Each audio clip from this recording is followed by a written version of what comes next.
नमस्कार, जय साईं राम। आपकी साईं आंटी आपके रूबरू। साथियों, जिस भी शक्ति के सामने हम नमन करते हैं, वो शक्ति हमारा मान रखती है। ये आप और हम सभी जानते हैं।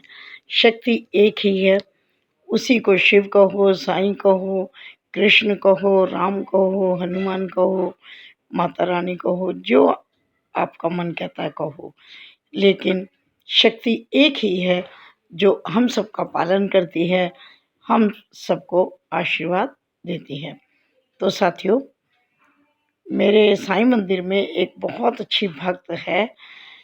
वो बेसिकली तो शिव भक्त थी। जब वो बाबा को नहीं जानती थी तो वो शिव जी की ही पूजा करती थी, और मैंने उसको अपने मंदिर से शिव पुराण की पुस्तक भी दी है, जिसको वो रोज़ पढ़ती है, और बहुत सारे शिव मंत्र भी उनको याद हैं। तो अब वो काफ़ी साल से, लगभग 8-9 साल से वो हमारे साईं मंदिर से जुड़ी है। बहुत अच्छी साईं भक्त है। पूरा साईं मंदिर उसके दम पर ही चलता है, आप ये समझ लीजिए। तो मंदिर में उसने शिवलिंग भी छोटा सा लाकर रखा हुआ है, और वो प्रतिदिन उसको सफ़ेद चंदन से सजाती है और जलाभिषेक करके, और कई बार दूध से अभिषेक करती है, और फिर वो हमारे मंदिर के डॉगी को पिला देती है। यानी कि बहुत ही अच्छी डिवोटी है वो। उसके बारे में कुछ कहना तो मुझे लगता है सूरज को चिराग दिखाने वाली बात है। नाम भी नहीं ले सकती हूँ, वो इस बात पर भी नाराज़ होगी। लेकिन इतना वो मंदिर को संभालती है कि पूरा मंदिर अकेले उसके दम पर चलता है, समझ लीजिए। मंदिर की सफाई करना, डेली साईं बाबा का भोजन लेकर आना, प्रतिदिन उनके कपड़े बदलना, नहलाना, सब कुछ करना, और रोज़ बाबा जी के कपड़े पोंछा कर लेकर जाना, उसको साफ़ करके प्रेस करके अगले दिन लेकर आना। दिनों के हिसाब से वो बाबा को सजाती है। सोमवार को सफ़ेद, मंगलवार को हनुमान जी वाला कलर केसरी, बुधवार को हरा, वीरवार को पीला, शुक्रवार को लाल माता वाला रंग, और शनिवार को नीला या काला शनिदेव जी का रंग, और इतवार को सूर्य का रंग लाल होता है, लेकिन वो ये कहती है इनमें सारे रंग समाये हैं। वो बोलती है कि रविवार को बाबा की छुट्टी है, कोई भी पहना देते हैं। तो ये तो मैंने आपको उस डिवोटी के बारे में बताया।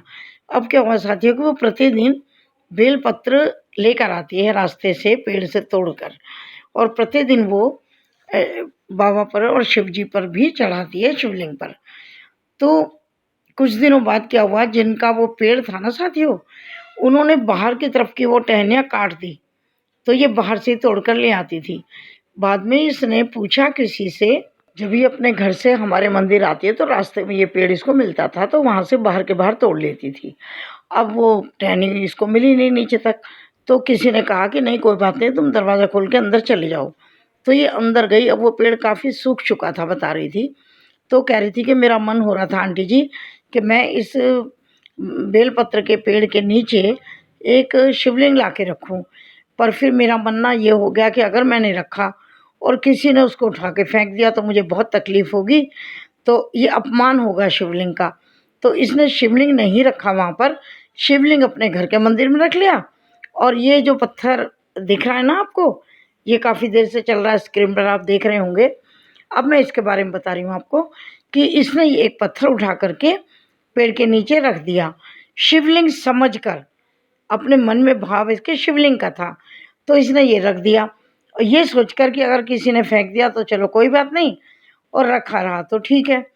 तो जो चमत्कार वो बता रही थी मुझे कि आंटी ऐसा चमत्कार हुआ कि 1 महीने लगभग हो गया था मुझे उस पत्थर को रखे हुए, और सब लोग उसकी पूजा भी करने लगे थे, मैं भी करती थी और दिया भी जलाती थी। तो वहाँ ना उस सूखे पेड़ के जड़ में, जहाँ पर वो पत्थर रखा था, वहाँ पर पत्ते निकल आए, बेलपत्र निकल आए वहाँ पर। और ये इतना बड़ा चमत्कार है आंटी, देखो उस पेड़ के चारों तरफ कहीं नहीं निकले ये बेलपत्र जो आपको नज़र आ रहे हैं, है ना। और वो बेलपत्र कह रही है आंटी बिल्कुल उस पत्थर के ऊपर निकले, और ऑटोमेटिकली उस पत्थर पर ये परमानेंट लगे हुए हैं। और उसमें और नए नए पत्ते अब निकलने शुरू हो गए हैं और लोगों ने वहाँ पर दिया जलाना, फूल चढ़ाना शुरू कर दिया आंटी। और पेड़ पर तिलक भी करते हैं लोग चंदन का। अब वो पेड़ हरा भरा भी हो गया। और मतलब मेन बात ये बताना चाह रही थी वो कि देखो बेलपत्र कहाँ उगे, पेड़ के चारों तरफ मैंने घूम के देखा आंटी, कहीं नहीं निकले।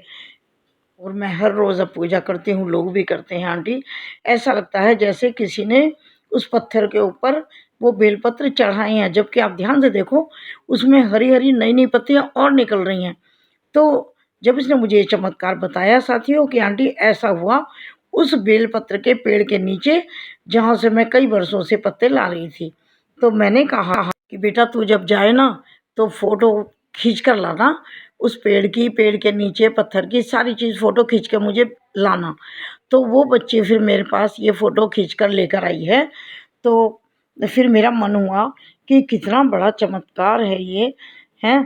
तो आपको सबको दर्शन कराने चाहिए मुझे, इसलिए मैं ये आज वीडियो बना रही हूँ कि ये शिव साईं जी का बहुत बड़ा चमत्कार है साथियों।